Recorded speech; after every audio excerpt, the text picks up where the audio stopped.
శ్రీ సువర్చల ఆంజనేయ స్వామివారి కళ్యాణగాథ. సాధారణంగా హిందువులందరికీ హనుమంతుడంటే ఆజన్మ బ్రహ్మచారి అంటే జీవితాంతం పెళ్లి చేసుకోనివాడు అని మాత్రమే తెలుసు.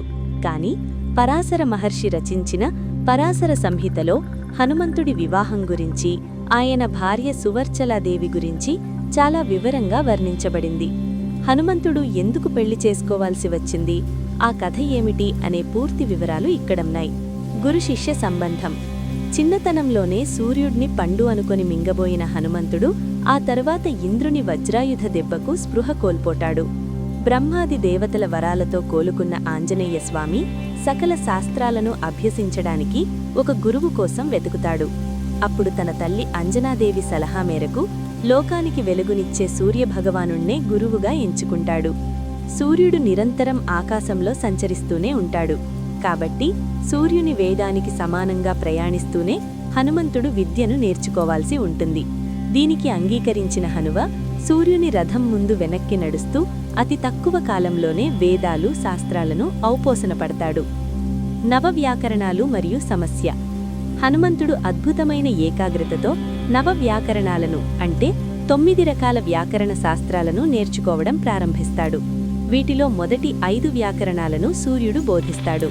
హనుమంతుడు వాటిని విజయవంతంగా పూర్తి చేస్తాడు.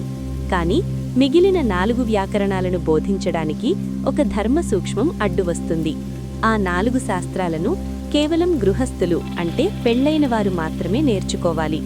బ్రహ్మచారికి ఆ విద్యను ఉపదేశించే అధికారం గురువుకు లేదు.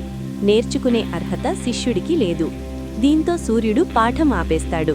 కాని జ్ఞానపిపాసి అయిన హనుమంతుడు ఆ విద్యను ఎలాగైనా పూర్తి చెయ్యాలని పట్టుబడతాడు. దానికి సూర్యభగవానుడు ఒక పరిష్కారం చూపుతాడు. సూర్యుడు తన కిరణాల తేజస్సుతో ఒక కన్యను సృష్టిస్తాడు. ఆమె పేరే సువర్చలాదేవి. ఆమె అయోనిజ అంటే గర్భం నుండి పుట్టనిది. ఆమె కేవలం కాంతిపుంజం మాత్రమే.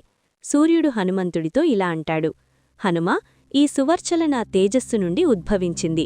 ఆమెను వివాహం చేసుకోవడం వల్ల నీ బ్రహ్మచర్యానికి ఎటువంటి భంగం కలగదు.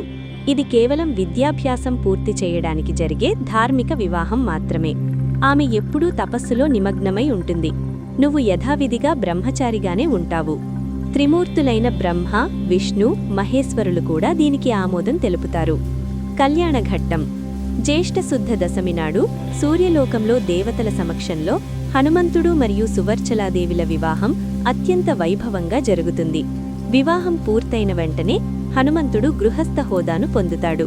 తద్వారా సూర్యభగవానుడు మిగిలిన 4 వ్యాకరణాలను హనుమంతుడికి బోధిస్తాడు.